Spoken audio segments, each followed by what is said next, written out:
Hello friends, नमस्कार, जय हिंद। आप सभी का Sachin competition class YouTube channel पे स्वागत है। तो फ्रेंड्स, आज की इस वीडियो में हम बौद्ध धर्म के बारे में जानेंगे और बौद्ध धर्म को एकदम हम लोग जो है कहानी की तरह समझेंगे।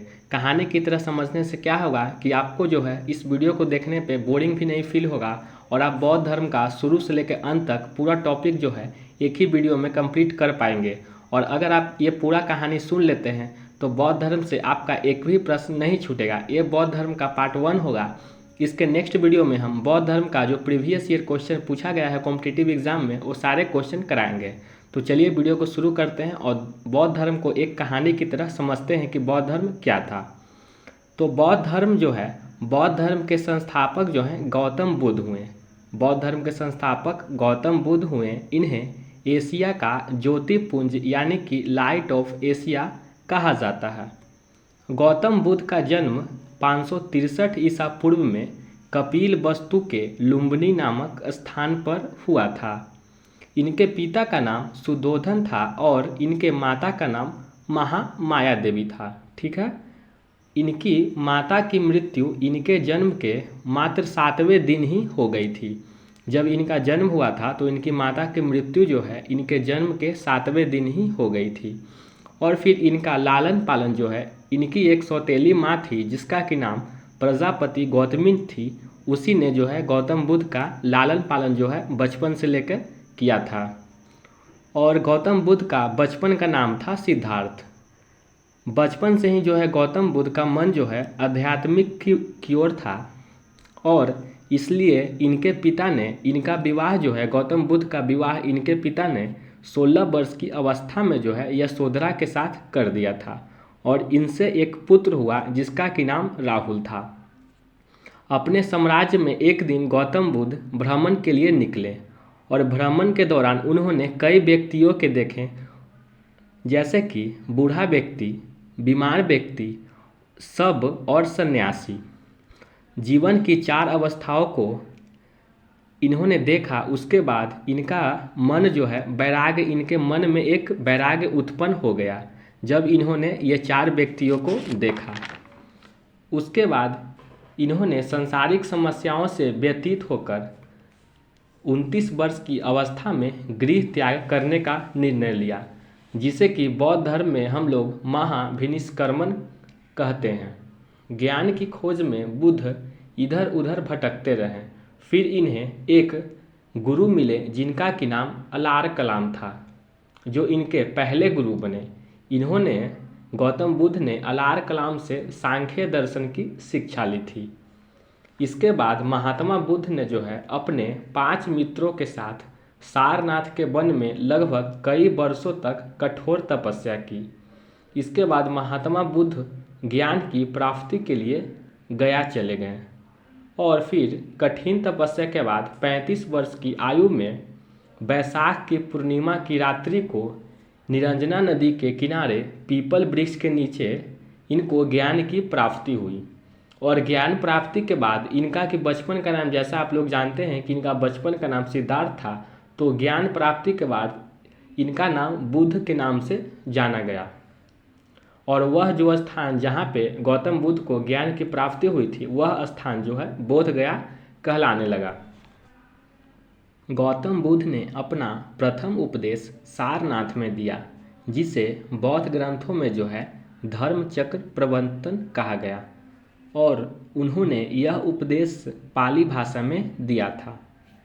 बुद्ध ने अपने सर्वाधिक उपदेश कौशल देश की राजधानी श्रावस्ती में दिए।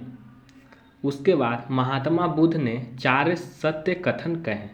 पहला, संसार जो है दुखों से भरा है। दूसरा, हर दुख का कोई न कोई कारण है। तीसरा, सभी दुखों का सबसे बड़ा कारण इच्छा है। चौथा, इस इच्छा पर नियंत्रण पाया जा सकता है। बौद्ध धर्म के त्रिरत्न हैं। पहला बुद्ध, दूसरा संघ और तीसरा धम्म। महात्मा बुद्ध के प्रमुख अनुयायी थे, जैसे कि बिंबिसार, प्रेषणजीत और उदयीन जैसे राजा जो हैं महात्मा बुद्ध के कुछ प्रमुख अनुयायी थे। बुद्ध के अनुयायी जो हैं 2 भागों में विभाजित थे।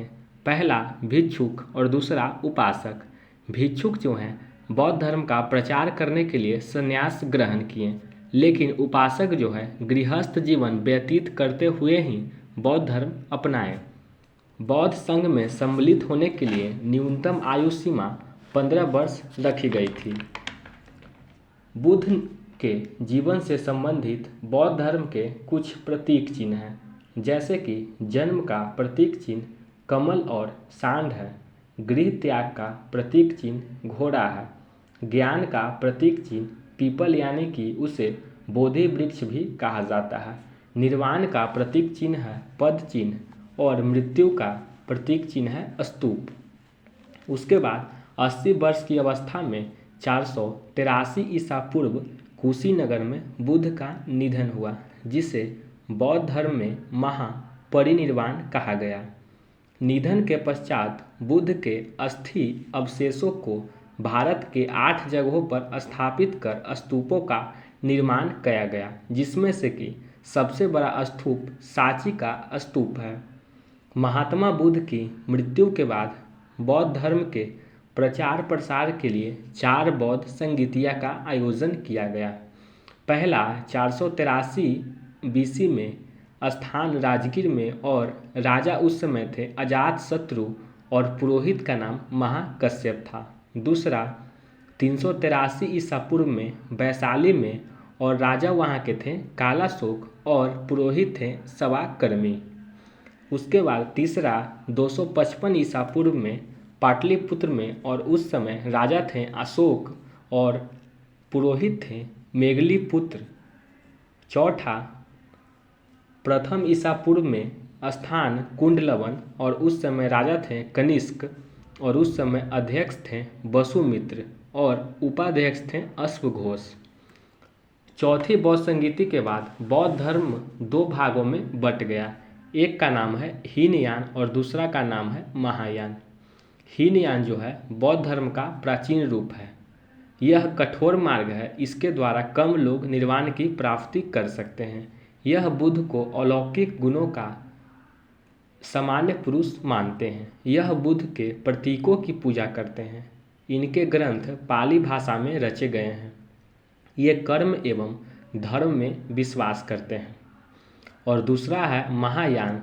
यह जो है बौद्ध धर्म का नवीन रूप है। यह सरल मार्ग है, इसके द्वारा अधिक लोग निर्वाण की प्राप्ति कर सकते हैं। यह बुद्ध को भगवान मानते हैं। यह बुद्ध की मूर्ति की पूजा करते हैं। इसके ग्रंथ संस्कृत भाषा में रचे गए हैं। यह परोपकार में विश्वास करते हैं। इसमें बोधिसत्व का आदर्श किया गया है जो दूसरों का कल्याण करते हैं।